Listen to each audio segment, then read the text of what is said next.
Uma mulher de 32 anos foi presa em Penedo, acusada dos crimes de tráfico de drogas e corrupção de menores. E o que chama a atenção neste caso é que a suspeita usava adolescentes para entrar na delegacia com drogas. Que coisa, né? É muita cara de pau, né? Usando os menores, como o tráfico sempre usa, né? Para poder, então, conseguir chegar aos seus objetivos. Eu vou trazer a Mônica Hermília ao vivo agora, para que a Mônica nos explique como é que essa mulher, né, e uma adolescente foram flagradas tentando entrar com essas bombinhas de maconha na delegacia regional da belíssima e histórica cidade de Penedo. Ô, Mônica, é muita cara de pau, ou até achando que talvez os menores não fossem, como é que eu poderia dizer, não despertassem suspeitas da polícia, talvez fosse isso? Boa tarde. Pois é, Wilson, boa tarde para você mais uma vez, boa tarde para todo mundo, achando que não despertaria suspeita, né, das pessoas, da polícia, e também sabendo que a pena, né, a medida socioeducativa para o adolescente é bem mais branda se a culpa for, né, jogada para esse adolescente. Para falar sobre esse caso, sobre essa prisão, sobre toda essa investigação, vou conversar com o delegado Daniel Maier, que já está aqui com a gente. Delegado, desde quando a polícia já vem observando essa mulher e desde quando ela já vem praticando, né, esse tipo de crime? Boa tarde. Boa tarde, Wilson. Boa tarde, Mônica. E a todo mundo que nos assiste. É uma prisão que, se não fosse a história que permeia ela, seria quase corriqueira do tráfico, de situação de tráfico, né? Só que a história é grave. Primeiro, tentar entrar com 67 trouxinhas de maconha em uma delegacia regional de Polícia Civil. Segundo, veja só o ponto que chega o comportamento dessa senhora, que se cerca de adolescentes para fazer a pulverização do entorpecente, da droga, e, com isso, em tese, correr menos risco. É uma coisa, assim, absurda. E o terceiro ponto que eu indico como que torna a história pior, sendo bem sincero, é que ela foi presa em flagrante por isso, no dia 11 de setembro de 2013. Porém, apesar de estar traficando, uma associação para o tráfico e corrupção de menores, ela foi solta por determinação judicial no 6º dia que ela estava presa. A partir do momento em que ela saiu da delegacia, ela não chegou na época a ser encaminhada para o presídio, ela saiu com ordem judicial, ela sumiu.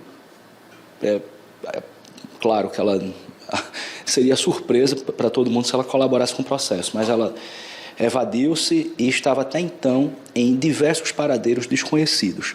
Depois conseguimos rastrear que ela estava traficando entre os municípios de Major Isidoro e Penedo, porque inicialmente ela foi presa não em Penedo, a prisão ocorreu em Santana do Ipanema, já no ano de 2013. Só que ela agora voltou a traficar, de alguns anos para cá, nesse trecho entre Penedo e o início do sertão, o Baixo Sertão, não é? A Polícia Civil, no caso o delegado-geral, Dr. Gustavo Xavier, criou esse núcleo de investigação especial, NIESP, para auxiliar as delegacias do interior na localização e captura desses foragidos por crimes violentos ou que atentem contra vulneráveis, crianças, adolescentes, idosos, enfermos de toda sorte. E nós conseguimos levantar em Penedo essa possível foragida e, após identificarmos e estudarmos o caso a fundo, chegamos a 100% de certeza da identidade e efetuamos a captura. Porém, repito, vejam só que ela foi presa em flagrante. Foi solta e a polícia teve que investigar. 11 anos depois foi que conseguimos apresentar ela novamente perante o Poder Judiciário.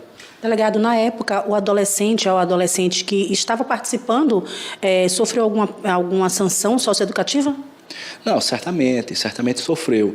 Agora, adolescente, aí ele era usado como uma massa de manobra.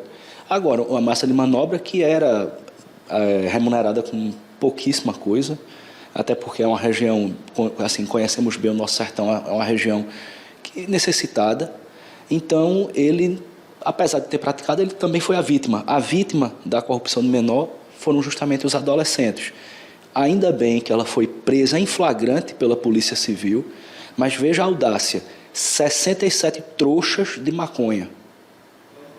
Enfim, Espero que dessa vez ela consiga ficar um tempo recolhida no sistema penitenciário e possa responder em reclusão dessa vez. Vamos aguardar, não é? Justamente o que eu ia perguntar agora. 11 anos depois, finalmente foi recapturada, volta para o sistema prisional. O que acontece com ela, de fato, a partir de agora? Ela volta para a cadeia, tem possibilidade de sair em audiência de custódia? O que acontece?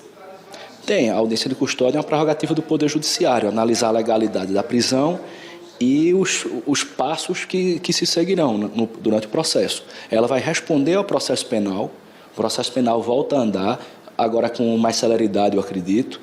Porém, se ela vai continuar presa ou não, repito, é uma decisão exclusivamente judicial.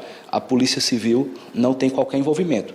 Mas reiteramos o entendimento policial de importância da manutenção dessa senhora presa. Convenhamos, não é? Delegado, obrigado pelas informações. Eu conversei com o delegado Daniel Maier. Portanto, tá aí, Wilson, 11 anos depois, é o que a gente sempre fala, né? Às vezes, a gente acredita que a justiça não está sendo feita, que a polícia não está trabalhando.